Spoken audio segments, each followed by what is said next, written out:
대상자를 대하는 원칙을 보면 대상자 중심의 요양보호가 아니라 자기 중심의 요양보호다라고 파악하시면 된다는 겁니다.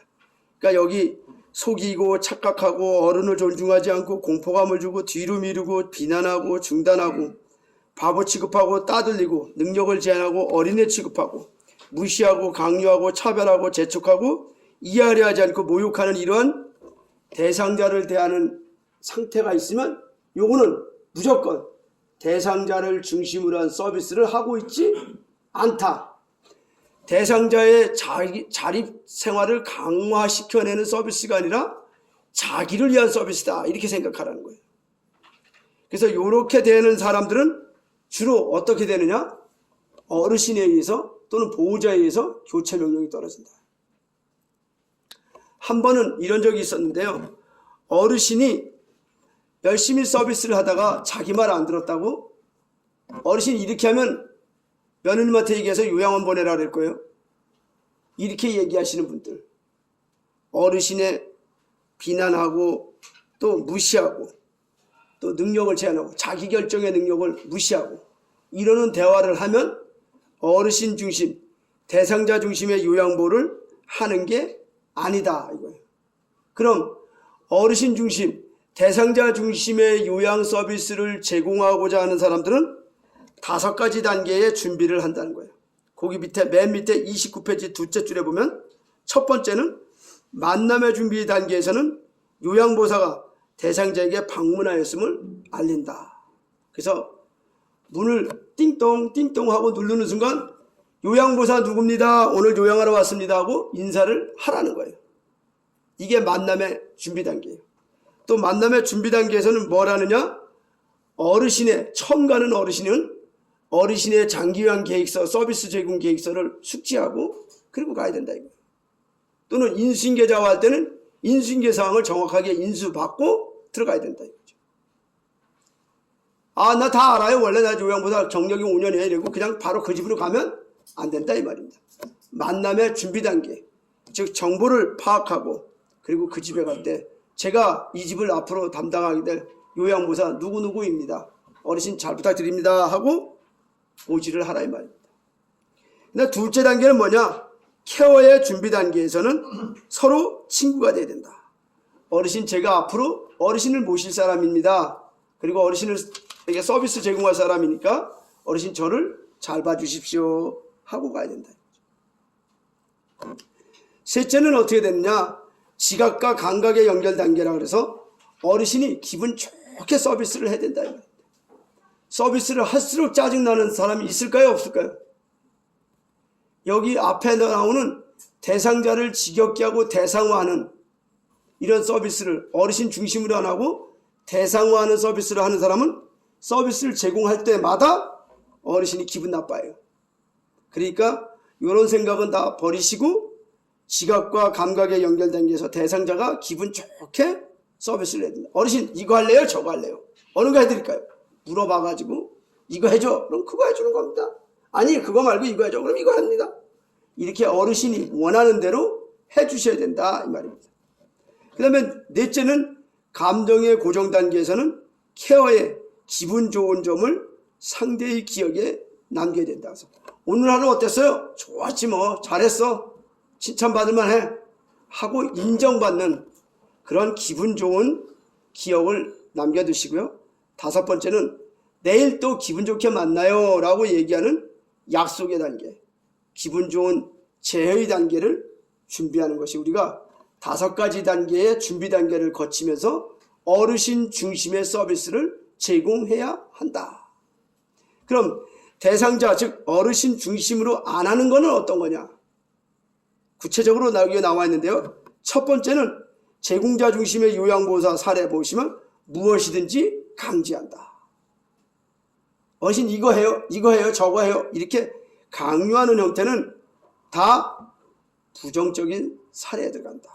대상자에게 해서는 안 되는 일이다. 아침 식사 8시에요. 어서 일어나세요.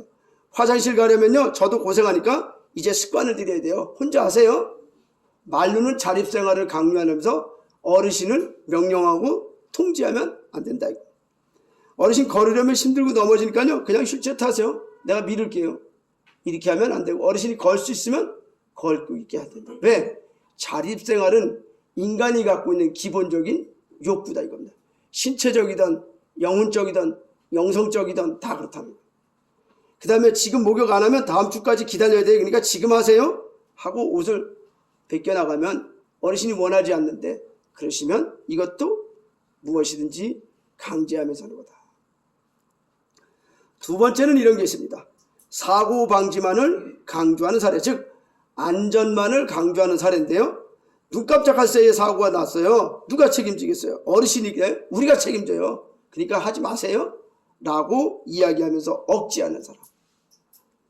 안 묶어놓으면 소변줄 콧줄 다 잡아 뽑아서 어쩔 수가 없어요. 근데 현장에서 보면 이렇게 콧줄을 빼시는 분들이 많아요. 이 콧줄이 들어가면 어떻게 빼냐면 손이 묶여져 있는데도요 한 3시간 동안은 보려면 얘가 여기 무게중심이 잡혀갖고 조금조금 빠져나와. 한 3시간 뒤에 또 빠져. 3시간 뒤에 또 빠져. 그래갖고 묶어놓을 수밖에 없는, 여기를 고정시켜 놓을 수밖에 없는 그러한 관계의 서비스 관계가 형성이 되는데, 그럴 때는 어떻게 했느냐. 신체 구속 동의서, 보호자와 본인에게 동의를 받아야 됩니다. 몇 시부터 몇 시까지 어느 부위를 묶어 놓을 텐데 어느 부위를 고정시킵니다. 그러니까 이해 바랍니다 하고 신체 구속 동의서를 받아서 시간과 장소와 때를 다 적어가지고 눈에 잘 보이는 침대 앞에다가 딱 붙여놔야지, 안 붙여놓고 했다 그건 다 법에 걸리는 겁니다. 법에다 걸린 거예요. 신체 구속 동의서를 받아놓지 않고 하는 모든 묶음은, 억제대를 사용하는 것은 다 노인 학대다. 그 다음에 대상자에게 위험한 요양보호, 부적절한 케어를 하는 것. 즉 경험이 없어가지고 배운 대로 하는데도 불구하고 경험이 짧아서 부적절한 케어를 하는 사람들이 있다 이거죠. 잘못 움직이시는 분들 의자에서 이렇게 세우려면 겨드랑이를 잡아 힘껏 올리면 돼요. 침대 아래로 몸이 내려오면 침대 위에서 겨드랑이를 잡아 끌어올리세요. 이렇게 이야기하는 사람들은 부적절한 케어다. 즉 이런 거죠. 여기 침대가 있어요. 여기에 침대에 어르신이 누워있어요. 이렇게. 그러면 이만큼 내려가 계세요. 침대를 올렸다 내렸다 하면 이분이 밑으로 내려와요. 그러면 침대에 올라가고 하나 둘 셋 하고 겨드랑이를 손들고 잡아 당기는 분들 계세요. 이거는 뼈 관절이 약하신 분들에게는 쥐약이에요. 잘못하다 어깨가 빠져나가는 수도 있어요. 그래서 아주 고생하시는 분들이 있어요. 그 다음에 다리만 잡고 발목만 잡는 분이 있어요.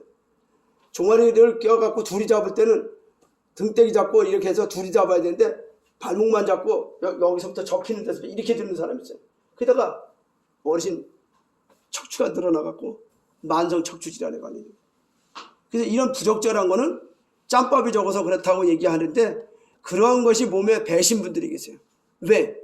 어르신의 안전한 이 자립을 위한 모든 것들을 관리하고 통제하는 데 있어서 자발적이지 않으신 분들이 계세요.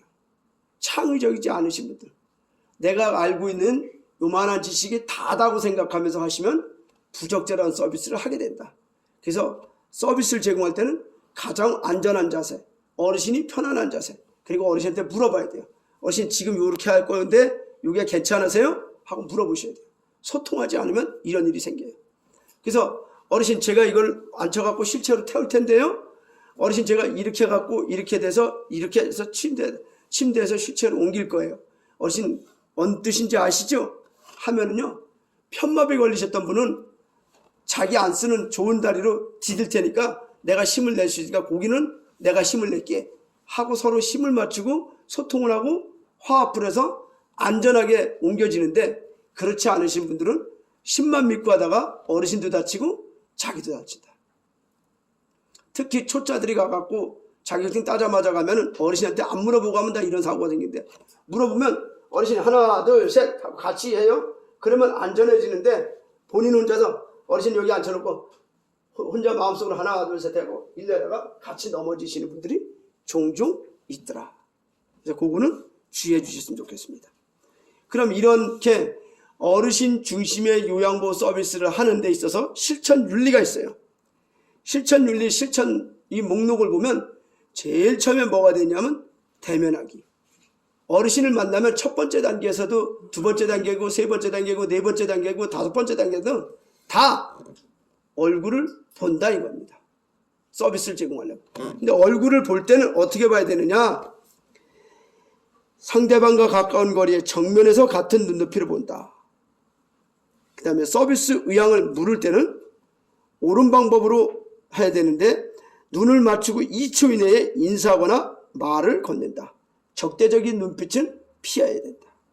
대상자가 벽 쪽으로 들어누워 시선을 피하면 어르신 무슨 급한 일 있으세요? 어르신 무슨 안 좋은 일 있으세요? 하고 눈이 있는 쪽으로 돌아가서 눈을 마주치면서 제 눈을 봐주세요 라고 얘기하면서 물어보셔야 된다. 대상자에게 가까이 갈 때 서비스를 제공할 때 옳은 방법으로 눈을 마주쳐 가면서 일을 하셔야 된다. 두 번째는 눈을 마주치면서 하는데 뭐 해야 돼요? 말을 해야 돼요. 말을 해야 되는데 쥐장을 남기면 말은 어떻게 하느냐? 천천히 또박또박 긍정적으로 이야기하고 대상자가 이야기하지 않더라도 지속적으로 이야기한다. 그러니까 어르신이 화가 나서 순간적으로 그래도 말을 걸으라 이 말이죠. 대상자가 졸고 있거나 아직 잠이 덜 깨었을 때 침대판을 두드리고 대답이 없으면 약 3초간 기다렸다가 다시 한번 두들겨 대상자를 깨운 뒤에 말을 한다. 만약에 어르신이 말을 하고 있어도 그 말을 자르지 말고 3초를 기다렸다가 그 다음에 말을 안 하시면 자기 말을 하시면 되겠습니다. 아무 말도 안 하는 대상자에게 말을 건네셔야 됩니다. 제가 왔어요. 오늘 날씨가 좋으네요 하고 말을 걸어들어서 대답을 하지 못해도 어쩌면 알아들을 수 있으니까 무조건 말을 하시라 이거. 할 때는 긍정형의 문장을 이야기한다. 이거 한번 만져보세요 라고 이야기합니다. 그 다음에 무언가 이야기를 한 후 최소 3초는 기다려줘야 된다. 왜? 말 자르기를 하는 것이 있으면 기분 되게 안 좋다 이 말입니다. 여러분들이 말을 할 때 누가 말을 하고 있는데 거기다 3초도 안 기다리고 툭 튀고 치고 나오면 다 싫어한다 이거죠. 그래서 남의 말을 자를 때, 즉 특히 어르신의 말을 자르려고 들어갈 때는 3초 동안 말이 없으면 그때 들어가시면 됩니다. 그래서 일본 사람들 보면 수상 연설하는 거 보면 한참 말하다가 끊어질 때쯤 돼선 이러는 말 하죠. 이거는 내 말 끊지 마 이 말이에요. 근데 우리나라 사람들은 그리고를 많이 하는데 그리고도 다 말 끊지 말라는 뜻입니다. 근데 헛기침하는 것도 말 끊지 말라는 겁니다. 그러니까 어르신이 아무 동작 없이 3초 정도 지나가면 그때 어르신 제가 어르신 말은 들었는데 제 말 해도 될까요? 하고 그 다음에 입을 열고 들어가시면 되겠습니다. 봐야 할 것은 눈높이에서 보여주며 말을 하시기 바랍니다. 밥을 먹일 때 입 벌리세요 라기보다는 싱싱한 나물이 아삭아삭하게 보여요 라고 대상자에게 눈을 보여주면서 말을 하시면 좋다. 그래서 대면하기와 말하기가 내 얼굴만이 아니고 만약에 바나나가 있으면 바나나를 보여주면서 이 바나나를 먹으면요 하고 얘기를 하라는 거예요. 그냥 말 없이 뒤에다 갖다 놓고 바나나를 먹으면요 이렇게 얘기하면 어르신의 욕구 충족이 동기 욕구가 잘 안 된다는 거예요. 그러니까 물건을 뭐든 보여주면서 말을 하라. 눈을 가리고 요양보사 누구 왔어요 하면 왔는지 안 왔는지 의심하니까 누군지 헷갈리니까 얼굴 보여주면서 말하시라 이 말이에요. 그 다음에 세 번째로는 접촉하기가 있어요. 대상자를 만질 때는 상냥하게 웃으며 천천히 쓰다듬듯이 감싸듯이 대상자의 피부와 넓은 면적을 닿게 만져야 된다. 그래서 붙잡지 않고 천천히 밑에서부터 받쳐 살짝 힘을 주는 것이 좋다. 손끝이 아니라 손바닥 전체를 이용해 접촉한다. 절대 급격한 행동으로 붙잡거나 핥히거나 꼬집거나 때리거나 하면 안 된다. 이런 행동은 어르신들도 선생님한테 많이 하는데 여기에 감정적 대응은 삼가시기 바랍니다. 어르신 중에 꼬집고 때리고 하는 분도 계세요. 그래도 감정적 대응은 삼가시고 가능하면 안전거리를 유지하시면서 업무를 수행하시면 되겠습니다. 이 접촉하기는요, 한 번에 만나면 안녕하세요 하고 들어가고 가자마자 첫 대면에 허우하고 뭐 끌어안고 아이고 좋네 우리 어머니 좋네 이러고서는 얘기하는데 그거는 오버하는 거고 조만간에 쫓겨난다. 그래서 뭐든지 조금씩 넓게 천천히 깊게 이렇게 이 접촉을 나가시면 되겠습니다. 그리고 강제적으로 끌어가는 접촉은 있으면 안 되겠다. 이 세상에 자립심이 가장 많은 게 사람인데요. 사람을 강제로 끌고 가려면 어른이건 애든 다 싫어요. 내 새끼라도 강제로 끌고 가면 가자 이러면 가요? 안 갑니다. 하물며 어르신들도 마찬가지다. 그 다음에 마지막으로 네 번째는 일어서기 하기. 보통 이거는 한마디로 서기라고 이야기합니다. 서기. 노인은 침상에 3일에서 3주만 움직이지 않고 누워있어도 더 이상 걷지 못하게 된다. 그래서 많은 요양원들이 이런 욕을 먹습니다. 들어갈 때는 걸어 들어갔는데 3, 4개월 지나가 보니까 다 누워만 있더라. 걷지 못하더라. 이게 요양원의 단점입니다. 왜? 일어서 서기하기를 안 해주기 때문에. 그래서 여러분들이 혹시 요양원에 가서 일을 하시게 되면 무조건 어르신을 하루에 30분은 걷게 해줘야 된다. 침상에 누워있는 분은 어떻게 해요? 그럼 침상에 누워있는 분은 먼저 준비를 해야죠. 다리를 힘을 주게 하고 팔을 힘을 주게 하는 훈련을 시키고 그래서 한 2주 시키고 또 2주 동안 한 발 두 발 걷게 하고 그러면 혼자서 못 걸으면 안아가지고 뒤에서 어깨를 잡아가지고 하나 둘 이러면서 걷게 해가지고 차차차차 걷게끔 하시는 게 여러분들한테도 좋습니다. 왜냐하면 일단 걸으면 기저귀 사용 횟수가 줄어들어요. 걸으면 기저귀 사용 횟수가 줄어들어서 뭐냐? 똥오줌을 덜 갈아도 돼. 5번 넣을 거 3번밖에 안 넣는다 이 말이에요. 최소한 하루 20분 정도는 일부러라도 서 있거나 일어서게 걷도록 도와주며 2, 3분이라도 서 있을 수 있는 대상자라면 세수하는 동안이라도 서 있게 해야 된다. 이 말은 무슨 말이냐면요.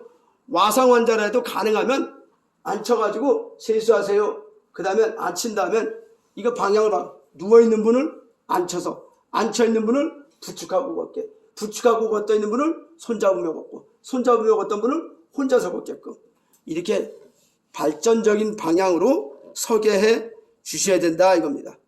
낙상을 핑계대 가지고 안 된다고 이야기하면 안 된다 이 말입니다.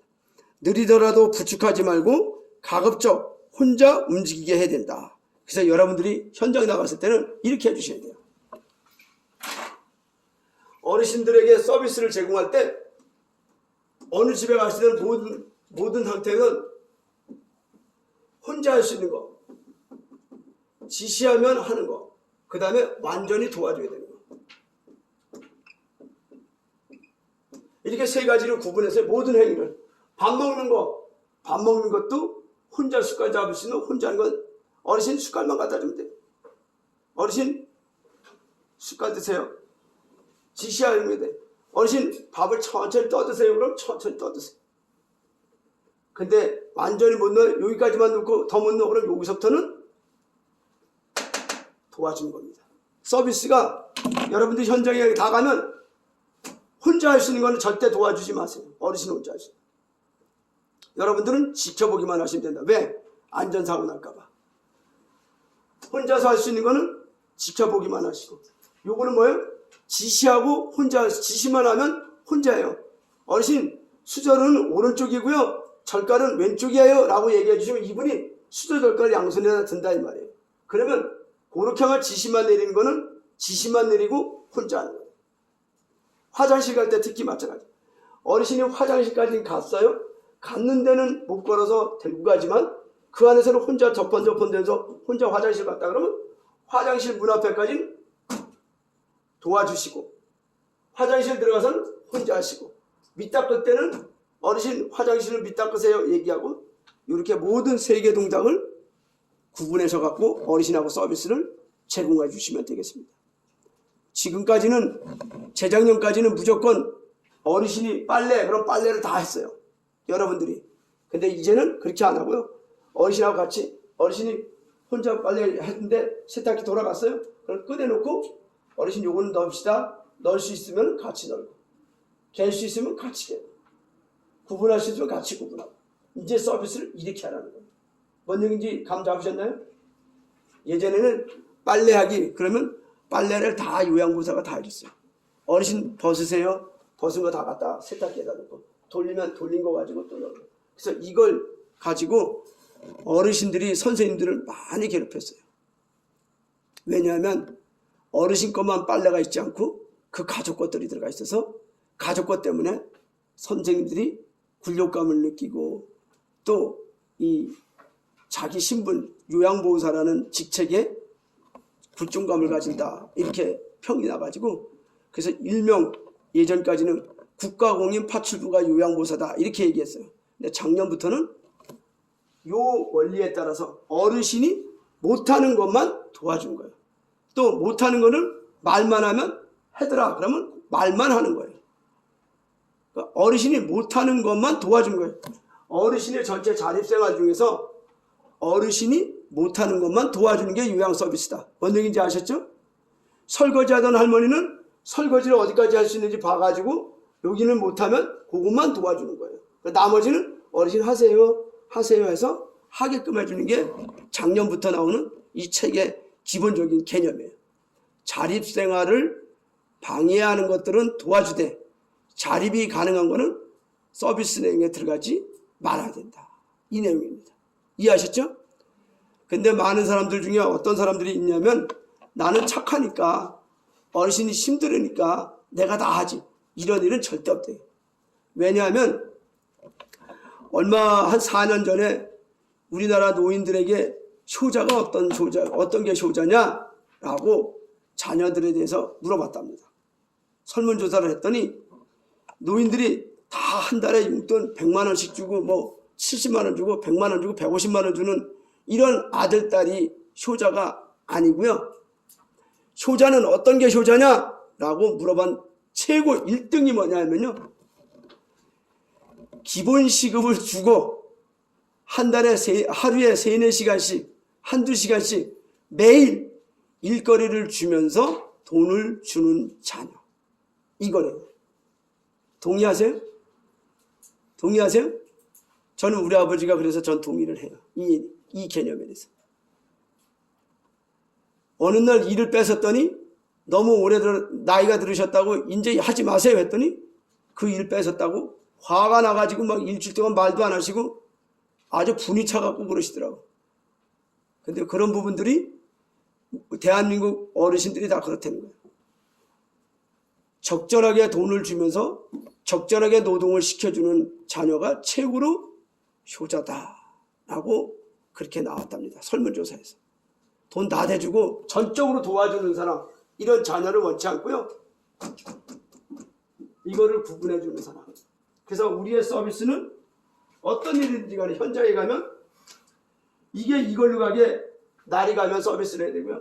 이것이 이렇게 가게끔 서비스를 하는 것을 여러분이 어르신들과 소통하고 의논을 나누면서 진행을 하셔야 된다. 이렇게 얘기하는 겁니다. 그래서 느리더라도 부축하지 말고 가급적 혼자 움직이게 해야 한다.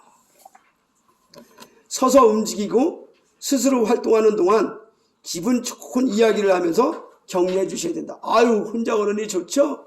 너무 좋은데 어르신 참 잘하시는데요? 이래야지 가가지고 아유 그렇게 해봐야 소용도 없어요. 아플 텐데 뭐 또 있으면 이렇게 이 절망에 섞인 말을 해주면 안 되고요.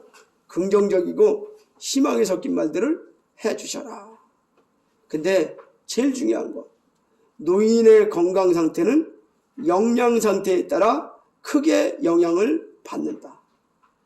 영양을 적절히 잘 섭취하면 질병을 예방하고 노화를 지연하며 면역력을 증강시켜 건강을 유지하는 데 도움이 준다. 그래서 이 노인장기요양보험이 생길 때요, 국민의 동의를 얻기 위해서 뭐라 그러냐면 이렇게 광고가 나서 따뜻한 밥 한 그릇하고 국 한 그릇이 딱 나서 따뜻한 밥 한과 국 한 그릇에도 먹었으면 어르신들이 한 끼도 못 먹는 분이 많다. 이렇게 광고가 나왔어요. 그래갖고 젊은 사람들이 동의할 수 있게끔, 직장을 다니는 사람들이 동의할 수 있게끔 노인장기요양보험 제도의 창출에 대해서 기꺼이 돈을 낼 수 있게끔 부담할 수 있게끔 광고 선전을 했다는 사실입니다. 그래서 여러분들이 지금까지 그렇게 한 우리 이 젊은 사람들의 그런 마인드 속에서 노인장기 요양보험 제도가 생겨났습니다. 이 생겨날 때 처음에 노무현 대통령이 그거를 지시를 했고요. 그 지시한 가운데 유시민 장관이 법안을 만들었고요. 그래서 통과를 시켰습니다. 통과를 시키고 난 다음에 시행은 노무현 대통령이 끝나는 시점이라서 이명박 대통령이 된 7월 1일부터 시행이 됐고 요양보호사는 2월 1일부터 배출이 돼가지고 지금까지 꾸준하게 배출되고 있습니다. 그래서 노인장기요양보험 실시는 7월 1일이다. 그래서 요양보호사 날을 7월 1일로 하느냐 아니면 1호 요양보호사 번호가 나온 날로 하느냐 아니면 제도가 생성된 날로 하느냐 지금 3개 가지고 결정을 하는데 아직 결정을 못 내렸습니다. 그래서 여러분들한테 언젠가 아마 전화가 가지 않겠나. 그러면 그때 어느 날이 좋은지 공부하다 보면 생각이 들면 거기다가 나는 며칠이 좋은데 나는 2월 1일이 좋은데 나는 7월 1일이 좋은데 아니야 나는 3월 며칠이 좋아. 왜? 요양보호사가 첫날 나왔으니까. 자격증 받은 첫날.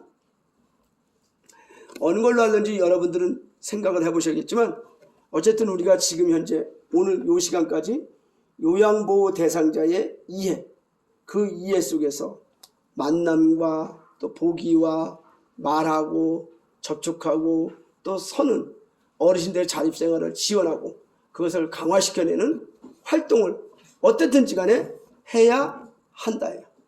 이것을 축소시키는 행위는 노인 학대에 들어간다는 사실을 명심하시고 우리가 이 책을 통해서 요양보호사 대상자 2의 1장을 잘 숙지하셨으면 좋겠습니다.